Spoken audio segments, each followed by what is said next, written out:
UDF അധികാരത്തിൽ വന്നാൽ ആരായിരിക്കും കേരളത്തിൻ്റെ മുഖ്യമന്ത്രി? ഏറ്റവും കൂടുതൽ പറഞ്ഞു കേൾക്കുന്ന പേര് രമേശ് ചെന്നിത്തല എന്നാണ്. രമേശ് ചെന്നിത്തലയായിരിക്കുമോ കേരളത്തിൻ്റെ മുഖ്യമന്ത്രി? രമേശ് ചെന്നിത്തല കേരളത്തിൻ്റെ മുഖ്യമന്ത്രിയാകാനുള്ള ചാൻസ് വളരെ കൂടുതലാണ്.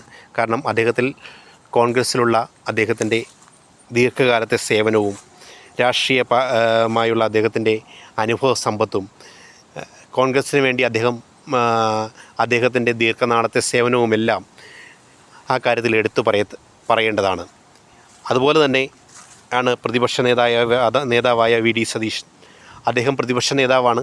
തന്നെയുമല്ല 5 പ്രാവശ്യത്തോളം പറവൂർ നിയമസഭാ മണ്ഡലത്തിൽ നിന്നും കോൺഗ്രസ് പ്രതിനിധിയായി ജയിച്ച ആളുമാണ്. അടുത്ത നിയമസഭാ തിരഞ്ഞെടുപ്പിൽ കോൺഗ്രസ് അധികാരത്തിൽ വന്നാൽ മുഖ്യമന്ത്രിയാകാൻ യോഗ്യതയുള്ള ഒരാളാണ് VD സതീശൻ.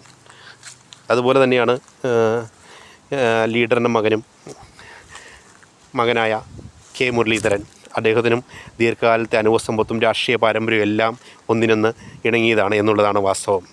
അതുപോലെ തന്നെ കേരളത്തിൽ കോൺഗ്രസ് കുടുംബത്തിൽ നിന്നും കോൺഗ്രസിൻ്റെ ഇന്നത്തെ തലമുറയിൽ നിന്നും അല്ലെങ്കിൽ പഴയ തലമുറയിൽ നിന്നും എടുത്താൽ ഒട്ടേറെ നേതാക്കളെ മുഖ്യമന്ത്രി സ്ഥാനത്തേക്ക് ഉയർത്തിക്കാട്ടാൻ സാധിക്കും. KC വേണുഗോപാൽ വളരെ നാളത്തെ കോൺഗ്രസിൻ്റെ പാരമ്പര്യമുള്ള നേതാവാണ്. VM സുധീരൻ, മുല്ലപ്പള്ളി രാമചന്ദ്രൻ,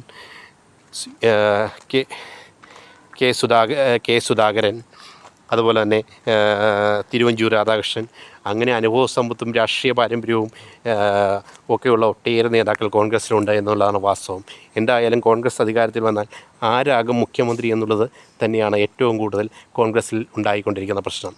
ഇത്രയും സീനിയറായിട്ടുള്ള ഇത്രയും കഴിവുള്ള നേതാക്കൾ കോൺഗ്രസ്സിലുള്ളപ്പോൾ കോൺഗ്രസ്സിൽ മുഖ്യമന്ത്രിയാകാൻ യോഗ്യതയുള്ള എത്രയോ ആളുകൾ നിരന്നു നിൽക്കുമ്പോൾ ആരായിരിക്കും കോൺഗ്രസിൻ്റെ മുഖ്യമന്ത്രി എന്നുള്ളത് കോൺഗ്രസിനെ കുഴയ്ക്കുന്ന ഒരു ചോദ്യം തന്നെയാണ്.